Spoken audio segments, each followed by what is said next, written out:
बटोंगे तो कटोंगे, एक हो तो सेफ है। ये दोनों बयान बहुत सामयिक हैं और सत्य हैं। हमको बटना नहीं है।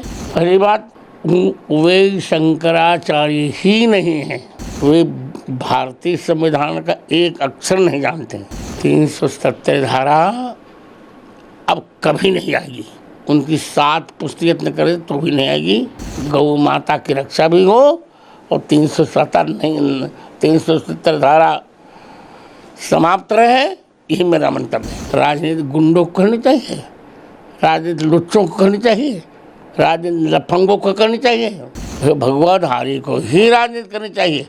सूटेड बूटेड को भारत में राजनीति नहीं करनी चाहिए।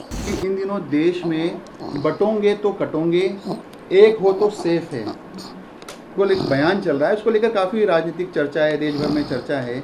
कई जो लीडर है कांग्रेस के, उनके भी बयान इस पर आए हैं। आपका क्या मत है इस बारे में? ये दोनों बयान बहुत सामयिक हैं और सत्य हैं। हमको बटना नहीं है। चाहे पंथ अनेक हों, हम सब हिंदू एक हों। और जब हम एक होकर रहेंगे तो हमारा कोई बाल भी बांका नहीं कर सकेगा।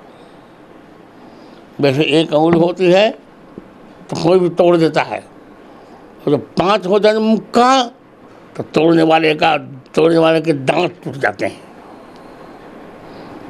जी, मेरा एक सवाल था कि जम्मू कश्मीर में धारा 370 से जुड़े जो सवाल है, उसमें हाल ही में जो एक शंकराचार्य जी है, अभिनंदन जी, उनका एक बयान आया है।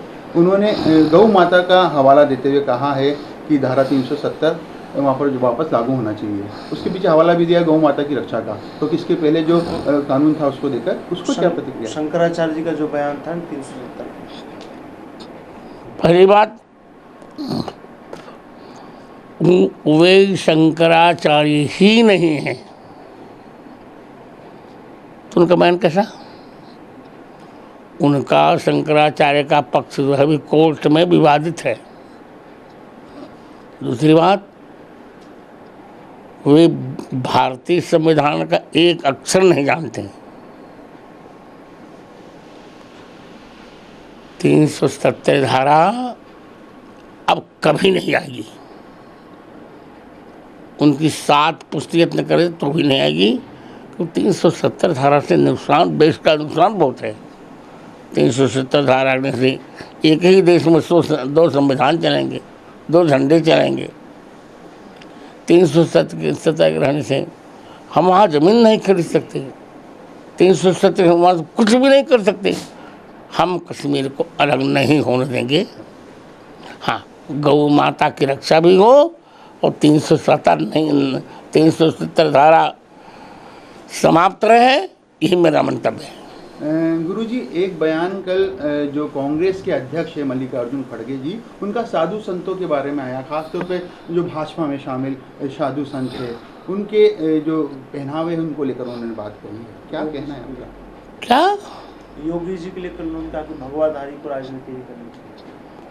कहाँ लिखा है? राजनीति गुंडों को करनी चाहिए, राजनीति लुच्चों को करनी चाहिए, राजनीति लफंगों को करनी चाहिए।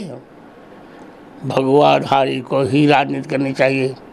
ये भगवा ध्वज, ये भगवा रंग भगवान का रंग है। इसी भगवे झंडे को शिवाजी ने फहराकर पूरे राष्ट्र को एक कर दिया, महाराष्ट्र को एक कर दिया था। भगवाधारी को ही राजनीति करनी चाहिए। सूटेड बूटेड को भारत में राजनीति नहीं करनी चाहिए।